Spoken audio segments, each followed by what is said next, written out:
안녕하십니까. 여행하는 인생 여행TV입니다. 며칠 전 올려드렸던 시무칠조 상소문에 대한 반응이 뜨거워서 감사드리고 구독자도 많이 늘었습니다. 다시 한번 감사드립니다. 이번에는 그 시무칠조 상소문에 대한 반박과 제 반박에 대하여 읽어드리겠습니다. 제 논평은 하지 않겠습니다. 그것은 여러분들이 판단해 주시기 바랍니다. 그러면 그 내용을 말씀드리겠습니다. 시집 없는 시인, 페이스북 스타로 알려진 시인 림태주 씨가 지난 28일 시무칠조에 대한 반박글을 자신의 페이스북에 올렸다. 하교 시무칠조 상소에 답하다 라는 제목의 이 글은 지인 조은산이 쓴 상소문의 형식인 시무칠조에 대해 신하가 올린 상소문에 임금이 답하는 하교의 형식으로 반박하는 내용이다. 당초 지난 12일 작성된 시무칠조 청원글은 보름여 비공개 상태에서도 큰 반향을 일으켰고 청와대는 27일에야 뒤늦게 이 글을 공식 게재했다. 27일 공개된 지 하루 만에 30만 명 넘게 공감을 표시했다. 청와대 약 답변 요건 20만 동의를 단번에 넘겨버렸던 것이다. 이에 대한 반박 형식인 시인 림태주 씨의 글 하교 시무칠조 상소에 답하다는 30일 오후 5시 현재 페이스북에서 3,200여 명이 공감을 표시하고 356개의 댓글이 달렸으며 1,200여 회 공유됐다. 한편 림씨가 지난 2014년 펴낸 산문집 이 미친 그리움에는 조국 전 법무부 장관의 추천사가 실렸다. 당시 서울대 법학대학원 조국 교수 명의의 추천사는 림태주 시인의 글에는 밥 집는 냄새, 된장 끓이는 냄새, 그리고 꽃내음이 난다. 그의 글에는 찬찬한 힘과 은밀한 즐거움이 들어있다. 아들, 딸, 선배에게 보내는 핵심을 치는 솔직한 충고의 글만으로도 일독을 권하고 싶다고 돼 있다. 이 책 출간 당시 기사들에는 림씨가 원래 당시 서울법학대학원 조국 교수와 일면식도 없는 사이였으나 그가 소셜미디어에 아들을 위해 쓴 충고글이 조회수 30만 회를 넘기며 인터넷에서 화제가 된 것을 계기로 인연을 맺었던 것으로 돼 있다. 림씨의 글은 최고가 되려고 하지 마라. 너만의 독특함을 가져라. 최고는 항상 남을 이기고 앞질러야만 얻을 수 있는 비정한 전리품이지만 독특함은 무리에 함께 섞여 온유함을 나누면서도 언제라도 너를 드러낼 수 있는 아름다운 힘이다 라는 내용이다. 림태주 시인이 지난 6월 자신이 대표로 있는 출판사 행성비에서 펴낸 에세이집 그토록 붉은 사랑에 대한 인터넷 서점 소개글에는 시인을 시집한 건 없는 무명시인, 소신 있는 책받치, 명랑주의자, 열성 팬클럽까지 보유한 페이스북 스타로 표현했다. 림씨는 지난 1994년 개간 한국문학으로 등단했으나 시집은 내지 않았다. 시보다는 페이스북, 트위터 등 소셜미디어로 더 유명해졌다. 그러면 림태주 시인의 답변글에 대해 읽어드리겠습니다. 하교 시무칠조 상소에 답하다. 내 너의 상소문을 읽었다. 충정이 엿보이더구나. 너가 생업에 일념하도록 평안한 정사를 펼치지 못한 나 자신이 부끄럽고 미안하고 슬펐다. 국사가 다망해 상소에 일일이 답하지 않는다만 너의 시무칠조가 내 눈을 찌르고 들어와 일신이 편치 않았다. 한 사람이 만백성이고 온 우주라 내 너의 가상한 고언에 답하여 짧은 글을 내린다. 나는 바로 말하겠다. 너의 문장은 화려하였으나 부실하였고 충의를 흉내내었으나 삿되었다. 너는 헌법을 들먹였고 탕평을 들먹였고 임금의 수신을 논하였다. 그것들을 논함에 내세운 너의 전거는 백성의 욕망이었고 명분보다 실리였고 감성보다 이성이었고 4대강 치수의 가시성에 빗댄 재난지원금의 실효성이었다. 언뜻 그럴듯했으나 호도하고 있었고 유창했으나 혹세무민하고 있었다. 편파에 갇혀서 졸렬하고 억지스러웠으며 자기와 당위를 구분하지 못했고 사실과 의견을 혼동했다. 나의 진실과 너의 진실은 너무 멀어서 애달팠고 가다올 수 없이 처연해서 아렸다. 너는 정치가 무엇이라고 생각하느냐? 나는 선왕들의 어전을 기억한다. 선왕의 출신이 거칠고 칼을 내세워 말하는 시기에는 신하들이 머리를 조아려 따르고 아첨하기 일쑤였다. 의견이 있을 리 없었다. 문벌 귀족과 권문세가들이 왕권을 쥐락펴락 위세를 떨칠 때에는 일치된 하나의 의견이 있었을 뿐이다. 지금은 어떠하냐? 아직도 흑과 백만 있는 세상을 원하느냐? 일사불란하지 않고 편전에서 분분하고 국회에서 분분하고 저작거리에서 분분한 그 활짝 핀 의견들이 지금의 헌법이 원하는 것 아니겠느냐? 너는 명분에 치우쳐 실리를 얻지 못하는 외교를 무능이라고 비난하였다. 너는 이 나라가 지금도 4대의 예를 바치고 그들이 던져주는 떡과 고기를 취하는 게 실리라고 믿는 것이냐? 대저 명분이란 게 무엇이냐? 그것은 백성에 대한 의리를 말하는 것이고 이 나라의 자존과 주권을 말하는 것이 아니더냐? 가령 너에게 치유하기 어려운 상처를 입힌 친구가 있다고 하자. 반성할 줄도 용서를 구할 줄도 모르는 그 친구에게 진심 어린 사죄를 바라는 일이 화해를 해치는 일이더냐?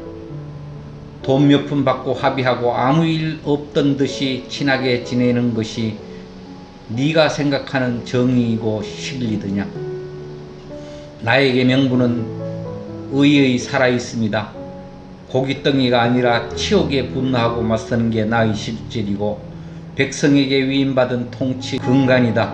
너희의 평상어를 빌리면 무릇 백성의 실리는 돈이 아니라 가오에 있지 않더냐? 나도 지지 않으려 버티고 있으니 너도 심지를 부탁에 가다듬어라. 너는 백성의 욕망을 인정하라고 하였다. 너희 그 백성은 어느 백성을 말하는 것이더냐? 가지고도 더 가지려고 탐욕에 눈먼 자들을 백성이라는 이름으로 퉁치는 것이냐?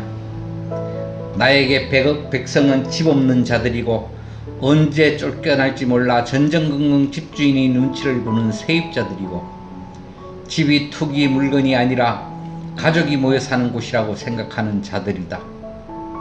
땅값이 풍선처럼 부풀고 집값이 천정부지로 치솟고 수십 채의 집을 사들여 장사를 해대는 투기꾼들 때문에 제 자식들이 출가해도 집 한 채 마련하지 못할까봐 불안하고 위화감에 분노하고 상심하는 보통 사람들이다.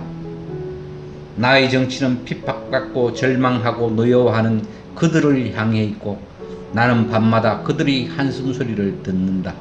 너는 지금 이 정부가 이성적이지 않고 감성에 치우쳐 나라 일을 망치고 있다고 힐난하였다.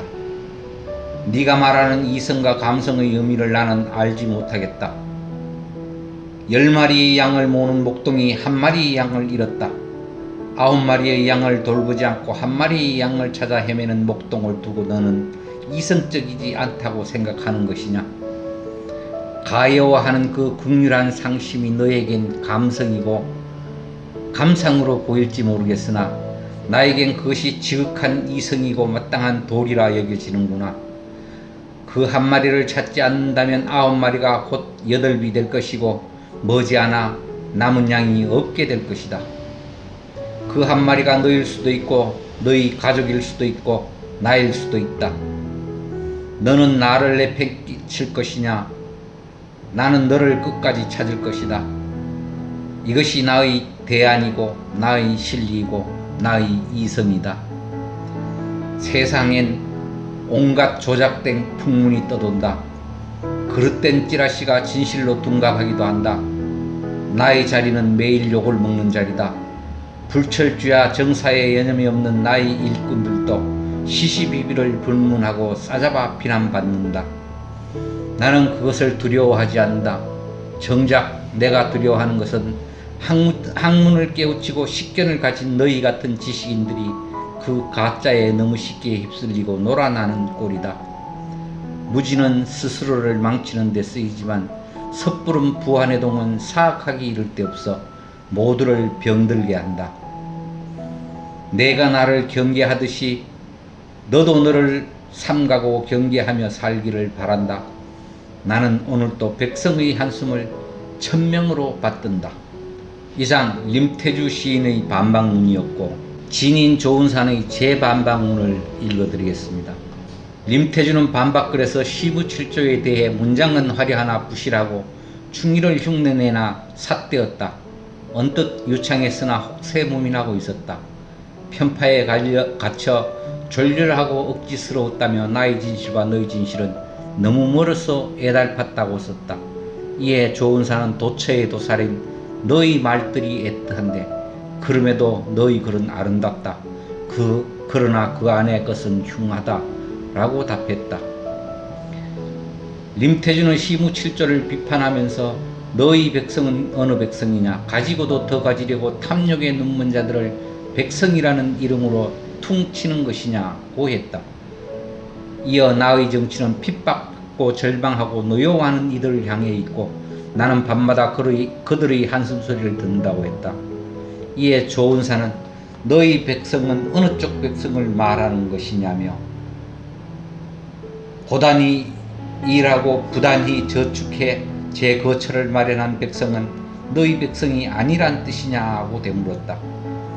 그러면서 나는 5천만의 백성은 곧 5천만의 세상이라 했다며 너희 백성은 이 나라의 자가 보유율을 들어 3천만의 백성뿐이며 3천만의 세상이 2천만의 세상을 짓밟는 것이 네가 말하는 정의에 부합하느냐고 했다. 조은사는 그러면서 너는 편정과 저작거리에서 분분한다지만 정작 너는 지상파 채널에서 무엇을 볼 수 있느냐?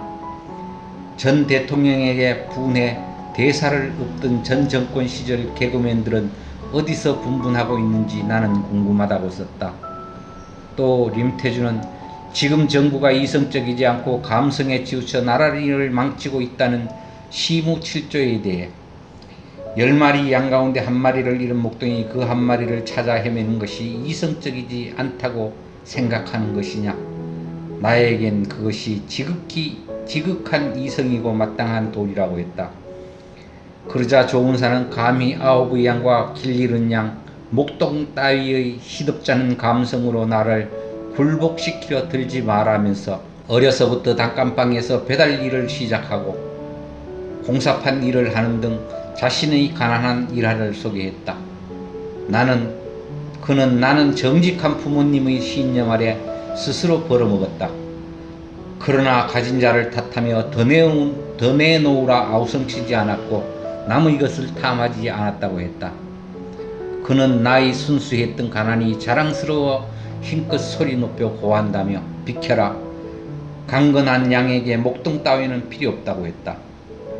마지막으로 조은사는 이 글을 읽는 모든 분들에게 부탁한다며 시인 림태주의 글과 나 같은 못 배운 자의 글은 비교할 것이 안 된다. 정치적 입장을 배제하고 그를 평가해 주길 바란다고 했다.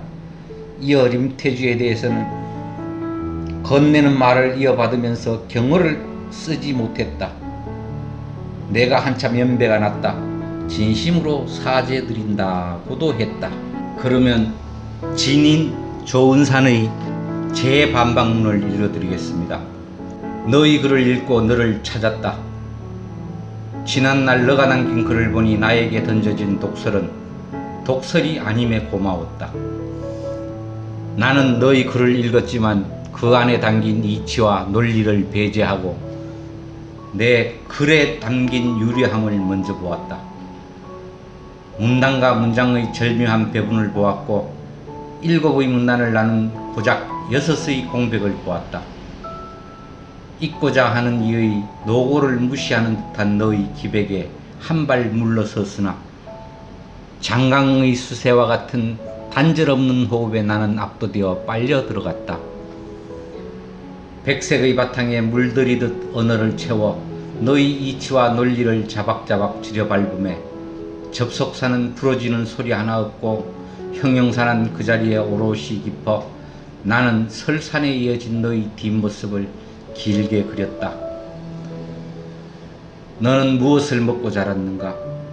너는 무엇을 보고 듣고 느끼며 살아왔는가? 너의 글을 보니 묻고자 함이 절실하다. 추레한 나의 속것에 흉적을 남겨 부끄러운 것이 너의 탓임을 알라. 너의 글 앞에 무너진 나는 너를 미치도록 닮고 싶으나 어찌 거울을 들어 남의 얼굴을 비칠 수 있으랴. 너를 닮지 못함이 분통해 거울을 깨뜨리듯 내 너의 글을 깨뜨릴 것이니 노여우 말고 새겨들어라. 너는 나의 글이 무시라고 삿되었으며 감히 임금의 수신을 논하였다 말했다. 호도하며 혹세무민하고 졸렬하여 억지스럽고 자기에 휩쓸려 사실과 의견을 구분 못하였다 말했다. 도처에 도살인 너희 말들이 애틋한데 그럼에도 너희 글은 아름답다. 그러니 그 안의 것은 흉하다. 그러나 그 안의 것은 흉하다. 진인 좋은 산이 묻는다. 너희 백성 일조는 어느 쪽 백성을 말하는 것이냐? 뺏는 쪽이드냐 빼앗기는 쪽이드냐? 임대인이드냐 아니면 임차인이드냐? 다주택이드냐 아니면 일주택이드냐? 너 스스로 너희 백성은 집 없는 자들이고 언제 쫓겨날지 몰라 전전긍긍 집주인의 눈치를 보는 세입자들이고 집이 투기 물건이 아니라 가족이 모여 사는 것이라고 생각하는 자들이라 했다. 그렇다면 고단히 일하고 부단히 저축하여 제거처를 마련한 백성은 너희 백성이 아니란 뜻이냐? 나는 5천만의 백성은 곧 5천만의 세상이라 하였다. 그렇다면 너희 백성은 이 나라의 자가 보유율을 들어 3천만의 백성뿐이며 3천만의 세상이 2천만의 세상을 짓밟는 것이 네가 말하는 정의에 부합하느냐? 나는 가진 자의 세금을 논하지 않았다. 나는 가진 자의 세율을 논하였고 민심의 척도라 정의했다. 나는 백성의 하나됨을 내세웠고 경상의 멸치와 전라의 다시마를 들어 한 그릇 가락국수로 내 소망을 대신 전했다. 또한 너는 편전에서 분분하고 저작거리에서 분분한다지만 정작 너는 지상파 채널에서 무엇을 볼 수 있느냐?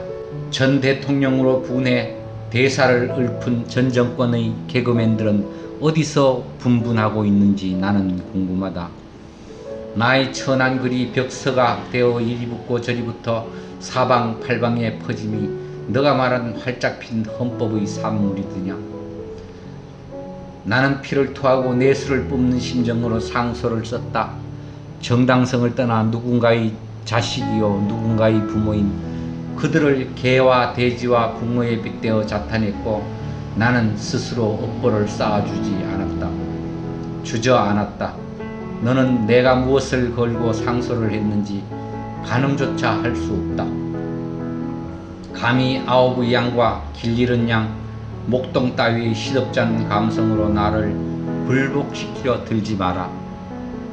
너가 아무리 날고 기는 시인이라 한들 초야에 묻힌 목소리가 더 한이 깊은 것.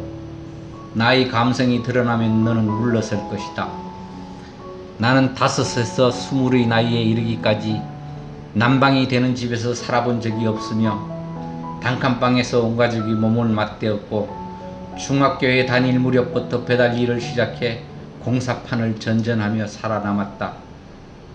나는 정직한 부모님의 신념 아래 스스로 빌어먹었으며 가진 자를 탓하며 더 내놓으라 아우성치지 않았고 남의 것을 탐하지 않았다. 그것이 너가 말하는 좋은 산의 진실이고 삶이었다. 시인 림태주여, 마지막으로 너에게 꼭 듣고 싶은 것이 있다. 작심하여 물으니 엄중히 답하라. 겨울 창고를 뜯어고쳐 만든 단칸방에서 언발을 동동 구르며 형제를 부둥켜 안았던 가난한 소년에게 목동은 왜 오지 않았는가? 넌 나의 가난을 아는가? 목동은 나에게 따스한 구들장을 내어주었는가? 어두운 차로를 급히 내달리던 어느 소년의 위태로운 밤에 목동은 어디 있었는가? 너라도 하나의 별이 되어 그의 앞길을 비추었는가? 공사장의 매연에 질식해 검은 가래를 토하던 먼지 같은 청년의 하루를 목동은 함께 하였는가? 너라도 너의 푼돈을 나누어 공수를 채워주지 않고 어디서 무엇을 하였는가? 나는 너를 끝까지 찾을 것이다. 이것이 나의 대의이고 나의 진리이고 나의 이성이다 라고 너는 말하였는 바, 너의 대의와 진리와 이성은 소년의 추위보다 못한 것이고 청년의 가난보다 못한 것인가? 나는 나의 순수했던 가난이 자랑스러워 힘껏 소리 높여 고한다. 비켜라. 강건한 양에게 목동 따위는 필요 없다. 시인 림태주여, 이곳저곳 너희 글이 올랐다. 나 역시 그렇듯 너희 글에 관한 악평에 상처받지 말라. 너 또한 네 편에 선 내 글을 보았다면 명문이요 달필이라 평했을 것이고, 너희 글은 내 편이 아니니 다만 천문이자 졸필로 폄하될 것이다. 정치가 무엇냐는 너희 물음에 마지막으로 답한다. 지금의 정치가 바로 그런 것이다. 2020년 8월 인천 자택의 어두운 골방에 처박혀 진인 조은산이 답하였다. 이 글을 읽은 모든 분들께 부탁드립니다. 시인 림태주님의 글은 저와 같은 못 배운 자의 것에 비할 바가 아닙니다. 글을 쓰는 사람으로서 글에 대한 혹평은 저 또한 그렇듯 큰 상처입니다. 정치를 놓고 글을 들어 평가해 주시길 바랍니다. 시인 림태주 선생님, 펜과 펜이 부딪혀 잉크가 낭자한 싸움에 잠시 인과 예를 잊었습니다. 또한 건네는 말을 이어받음에 경어를 쓰지 못했습니다. 제가 한창 연배가 났습니다. 진심으로 사죄드립니다. 용서해 주십시오. 이상입니다.